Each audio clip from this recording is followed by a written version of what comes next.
Tal para nga matapna ining paglapad sang halit dala sang fall army worms o kon harabas diri sa aton sini nga probinsya. Isang tanong, isang sagot.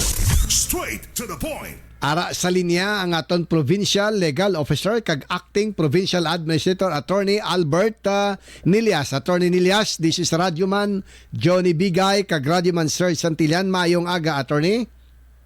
Good morning, Radyoman Johnny kag Radyoman Sir Santillan. Attorney, ano ang mga ginahimo na nga tikang isang aton provincial government para nga amat-amat nga mapahagan-hagan ining halit dala sang army worms diri sa aton nga probinsya? Balik sir, sa nag-abot ni sir ang balita sa army worm sir, no?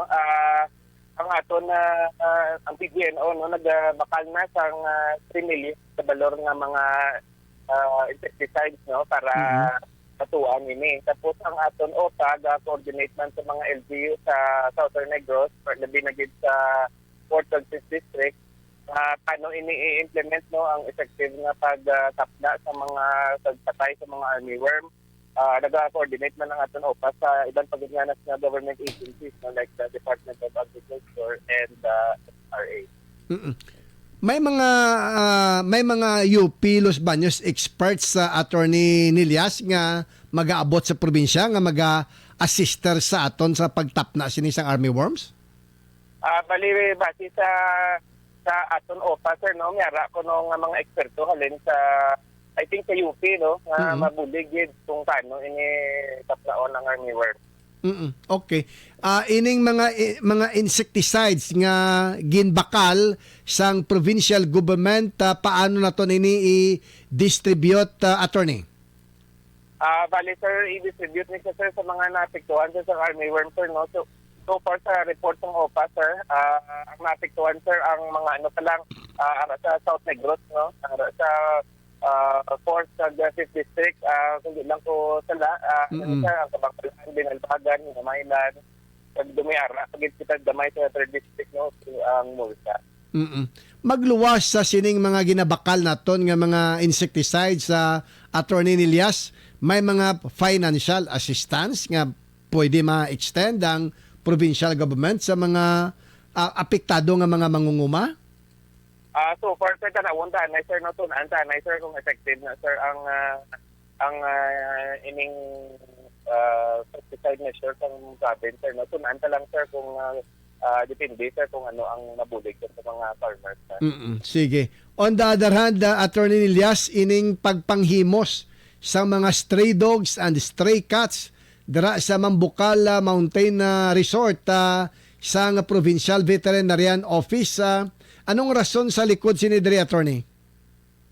Bali sa initiative ni sir sang aton sir Provincial Vet Officer no, kay tungod nga para man sa public safety dira sa Mambukal pag sa mga lapit nga mga barangay no, kung di nang Mambukal located labi na gid sa Minian. Tungod ini nga kasi tungod ang mga stray dog ni carriers ang rabies sa giban ta mga masakit na simenton nga delikado sila sa mga resort guests no, kay may posibilidad nga makagat. Paano nagtuluhaw ining mga layaw nga ido kag kuring dira sa sulod sang Mambukal Resort naton, Attorney? Bali sir, kiti ang aton resort sir, animal friendly magina sir no, diba siguro wala lang nabantayan may nakasulod din ng mga ito or ang siyang kuring siyempre na ano man na sila mo nang babi man magtiid inang nakasulod ng gituro sir. Pero sa kung ano tanan sa ginatingguan ta sir nga madakop sila kag spay neuter kag dayon ma-vaccinate no kag nami-tani nga may makakataptan. Oo. Or base iya ni Attorney Albert Sangkuan sa mga stay-in naton nga mga empleyado o mga empleyado sa resort nga ang balay aral sa palibot? Posible man sir sa mga balay palibot sir no, pero i-clarify lang namon nga sa mga empleyado ramon hindi kadala sa kasapag. Okay, oo. So, diin na to karon ang mga ginpanghimos nga mga stray dogs kag stray cats sa Attorney? Ang ano sir no, ang paghimo sir sang vet sir, it is in accordance sir with the Anti-Animal Cruelty Act. So ginaubragi ni nila ya sir ya spay neuter anay kumpleto ng bakuna tapos i-ano nila, they will put these animals up for adoption. Mm-mm. Coordinate na lang tani ang mga gusto mag-adapt sa aton to the veterinary office. Oo. May report kami, attorney, nga nabaton nga may isa ka customer kita sang mambukal nga gingkagat ka ido. Ilang tawon ko lang sa unconfirmed report na sa verify ko lang sa provincial veterinary officer. Kasi damo, magkita mga reports every day nga mabatod, maging kagat. Pero as to the location kung sa mambukal, so sir, i-confirm dapat.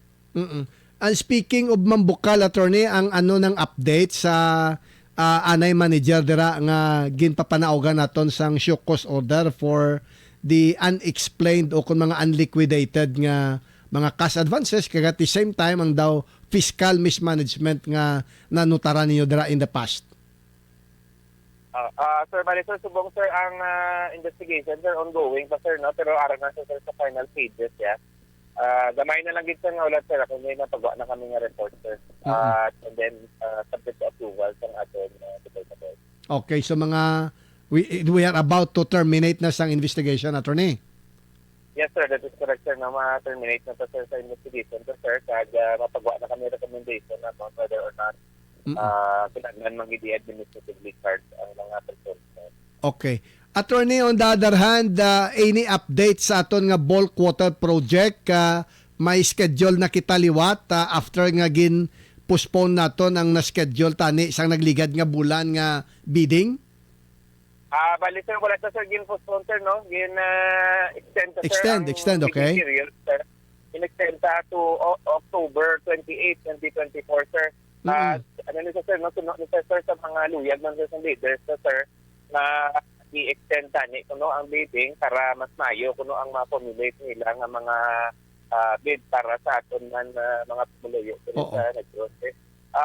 Nagdayon lang kita to sang bid kay tungod sa may ara isa ka bidder no nga nagmanifest na ma-drop sa kuno sa iya bid sinulat na namon at 1 o'clock wala man sa nag-drop si after to be resolved to grant the extension requested by the other bidder. At present, attorney, mga pila ka prospective bidders ang nagpareser nga interesado magpasakop? Magpa-extend sir namin mo sir? Ang sanang ining before sang June nato nga deadline. Ano sir no? Bali halos tanan nga bidder sir pero ang vocal gid sir mga 4 to kabilog sa bidder. Okay, 4 to. So may mga nag-signify pa nga interesado, that is why gin-extend naton ini. That is correct sir no? Mayara pag niyara gusto interesado and then mayara man ang sa mga existing bidders sa mga gustong i-improve pagitan ila bid. Kag anong status na attorney sa aton nga request for runo sa city government sang Silay? So far sir pending sir no pero galaom kami sir nga kita ni sir makahatagan ng pero no. Pero as of now gaulat pa kami sir sa committee hearing sir no. Ano to sa last namon man nga hearing sa sanggumian sang Silay. Hindi amo ni ang rason attorney nga gin-extend na to ng bidding ang hindi pagpanugot sang Silay nga maghatag sang runo? Hindi sir. Bali sir ang paghiwat sir sa mga bulk water bidding sir yes sir sa province of Negros Occidental sir no sa local government. Oo. Pero in case nga hindi gid maghatag runo si Silay attorney may mga alternatives kita nga mangin water sources to para nga mag-proceed ang aton nga bulk water project. Yes sir. Miyara kita sir isa pagit sir sa off-take point sir no. Bali sir ini sir nga aghiwa sa bulk water project in samaan din sa Mayo. So in case na may ara isa ka off-take point hindi available miyara. Actually ang isa ka off-take point mas dako-dako no. Meaning sa Silay gin ano namon kitungod sa proximity sa Southern Negros. Oo. So with or without the support or no from Silay ang bulk water project sa probinsya attorney is definitely a go. Of course, sa galaom kami sir, no, magsuporta gitan isa sang Silay sir, of course, isa lang sa Negros Occidental.